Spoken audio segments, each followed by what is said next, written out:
Hi gang, I am just in the mood to spin today. So what we have left is this grayed overdyed Humbug Merino that originally looked like this and now looks like this. Now, I have no idea how I want to spin, and since I have no preference, I'm going to grab my Spinner's Book of Yarn Designs and just see what we land on. What are we doing? We're going to make a boucle out of it. Let's see. This is shrink boucle. I don't think I'm feeling that ambitious. Let's try again.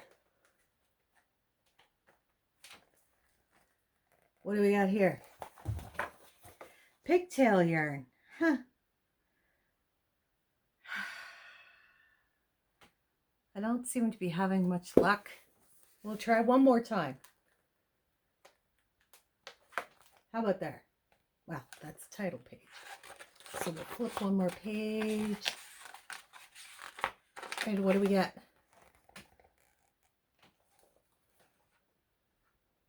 Dealing with twists. This is still intro. We're not having any luck with this at all, guys.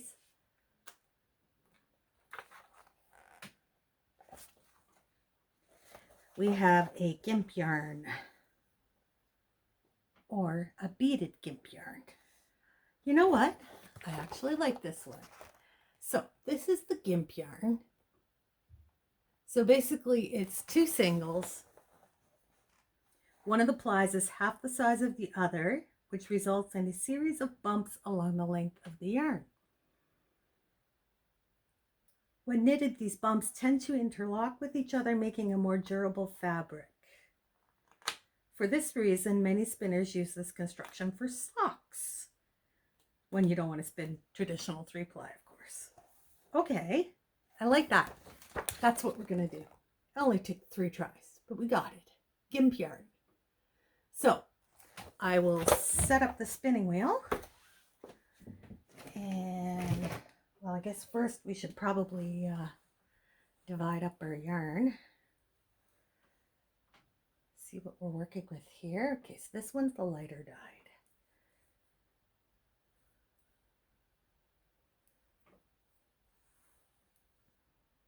Okay, so it's about the same amount of both yarns. And I think I want to use the lighter one as the thinner single. So we should only need half of the lighter colored yarn and all of the darker colored yarn.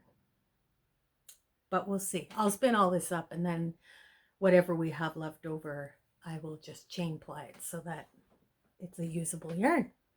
So now that we know what we're doing, I'll put you on time lapse and I'll listen to podcasts while I get spinning.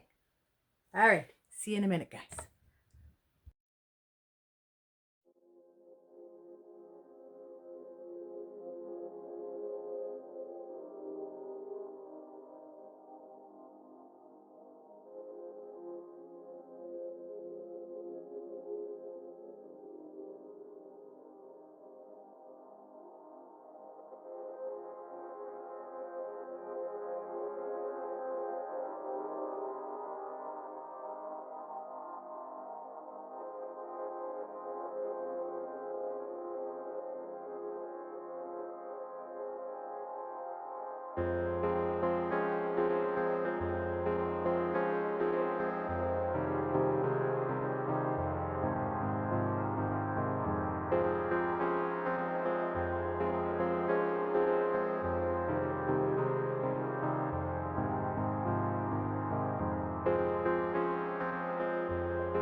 So we got the yarn all spun up. I actually really like how the colors turned out in this, and it's given me an idea for something I want to do now.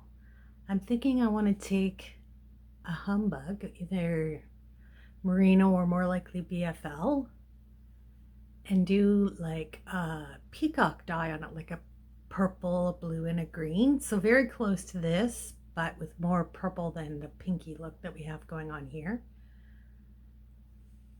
And dye it that way before making the yarn. Ooh. In spinning this, I did learn that I should have spun the thin ply first and then the thick ply, because my consistency really sucks. In some places my thick ply is as thin as the thin ply, so I should have done the thin first so I could have had a better goal for my thick. But I'm not disappointed with the yarn. I'm going to go knit up a swatch with this, and I'll be back to show you the results and final thoughts. See you in a bit. Here we have it. The swatch has been knit. Now, if I do this yarn again, I'm going to spin the thin one first and do the thick one second, the thick ply second, so I can get it more consistent, because my consistency kind of sucks in this one. But it makes a fantastic fabric. The thicker parts push out and close in any small holes left by the stitches, and it's just fantastic. I don't know how hard wearing it would be because of that thicker ply, but in the colors too, it makes for an interesting speckled effect because I used a different color in the thinner ply. But regardless, it's a fun yarn and I'm very pleased with it, and I like how the colors turned out. I think it's kind of neat the way the thicker parts give it stripes and the thinner parts give it speckles. So that's it for today, guys. Thanks for joining me, and I shall see you in the next one. Bye.